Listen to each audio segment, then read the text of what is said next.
मोर्शी या ठिकाणी नळ नदीवर अर्धवट पुलाचं बांधकाम झालेलं आहे आणि मागच्या 8 वर्षापासून इथे हे बांधकाम झालेलं आहे। या ठिकाणी 15च्या वर ॲक्सिडेंट होऊन गेले।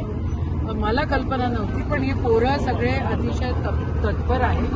शिदेनीत आमचा मोर्शी विधानसभेचा अध्यक्ष म्हणून या ठिकाणी काम करतो आणि त्यांनी भरपूर निवेदनं दिले, काँग्रेस कमिटीने दिले सगळे। आता इथे सालबर्डीला जायला सगळ्यांना या पुलाचा उपयोग घ्यावाच लागतो, पण शासनाची हलगर्जीपणा आणि एका पुलाला जर एका मोर्शी सारख्या आणि सालबर्डी सारख्या देवस्थानाला जायला जर 8 वर्ष पुलासाठी लागत असतील आणि इथे जर एवढे ऍक्सिडेंट होत असतील तर मग याची जबाबदारी तर सरकारची आहे। या पोरांनी आज आंदोलन केलं म्हणून काल त्यांनी म्हटलं होतं की आम्ही 17 तारखेला आंदोलन करणार, म्हणून काल 16 तारखेला त्यांनी लेटर ऑफ एक्सेप्टन्स या ठिकाणी दिला आणि आता त्यांनी 1 महिन्याचा वेळ मागितलेला आहे।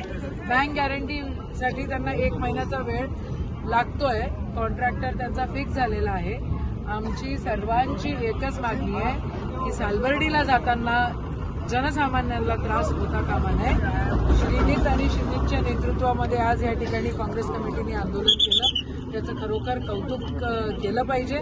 सगळ्यांनी तर साथ दिली आणि आम्हाला 17/4 ही तारीख दिलेली आहे लिहून। जर 17/4च्या आधी जर काम सुरू झालं नाही तर आम्ही 18 तारखेला परत याच ठिकाणी आंदोलन करू, असं आज सगळ्या आंदोलनकर्त्यांच्या मार्फत आम्ही या ठिकाणी बोलतोय। सरकारने जागा व्हावं, सरकारला पैसे द्यायला भलते लोक गोष्टी भेटून राहिलेल्या आहेत, भलत्या ठिकाणं पैसे देऊन राहिलेले आहेत सरकार।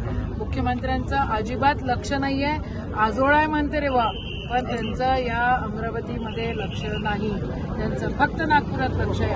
8 वर्ष या ठिकाणी कामं होत नाही, याचा खेद परत एकदा व्यक्त करतो, निषेध करतो या सरकारचा। आणि जर 17 तारखेपर्यंत जर काम सुरू झालं नाही का रे बा, तर परत आम्ही 18 तारखेला आंदोलन करू हे सांगतो।